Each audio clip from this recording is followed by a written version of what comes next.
మెల్లని స్వరము అనే ఈ ఆత్మీయ కార్యక్రమానికి ప్రేమతో మిమ్మల్ని ఆహ్వానిస్తున్నాను.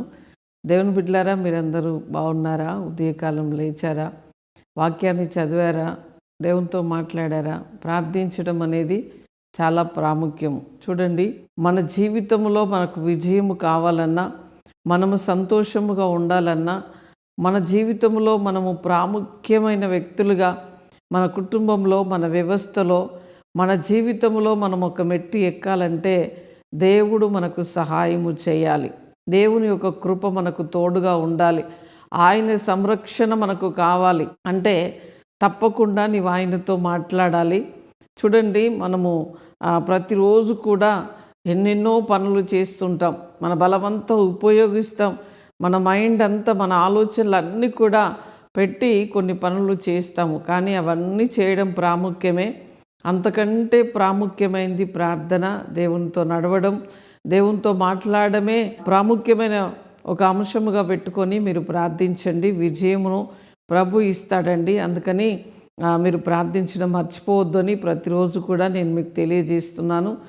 ఈరోజు దేవుడు మనతో మాట్లాడనైన వాగ్దానము యెషయా గ్రంథం 35వ అధ్యాయం 10వ వచనం చదువుకుందాం. వారి తలల మీద నిత్య ఆనందం ఉండును, వారు ఆనంద సంతోషములు గలవారై వచ్చుదురు, దుఃఖము నిట్టూర్పు ఎగిరిపోవును.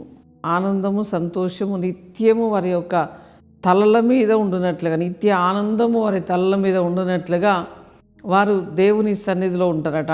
అందుకనే నేను ఏమంటున్నానంటే, మనం ప్రార్థన చేయడం వలన ఈ నిత్య ఆనందము మన తల మీద ఉంటుంది. ఈ నిత్య ఆనందము లేకుండా మనం ఎంత పరిగెత్తినా, ఎంత ప్రయాసపడ్డా, ఎన్ని కష్టములు చేసినా, ఎంత సంపాదించినా, ఎంత తిన్నా తృప్తి అనేది ఉండదండి. నెమ్మది అనేది మనసుకు కావాలి.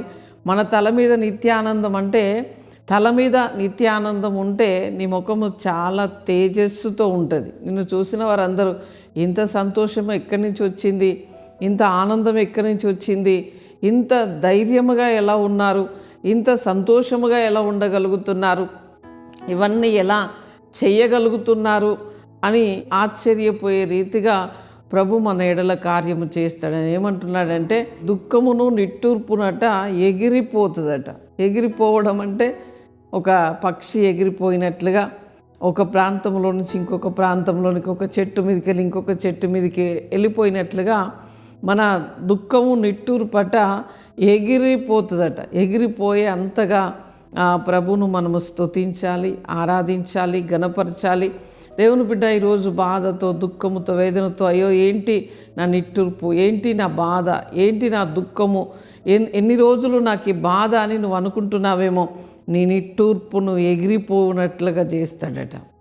నీ యొక్క దుఃఖము, నీ నిట్టూర్పు ఎవరు ఎగిరిపోనట్లుగా చేస్తారంటే సృష్టికర్త మాత్రమే చేయగలడు.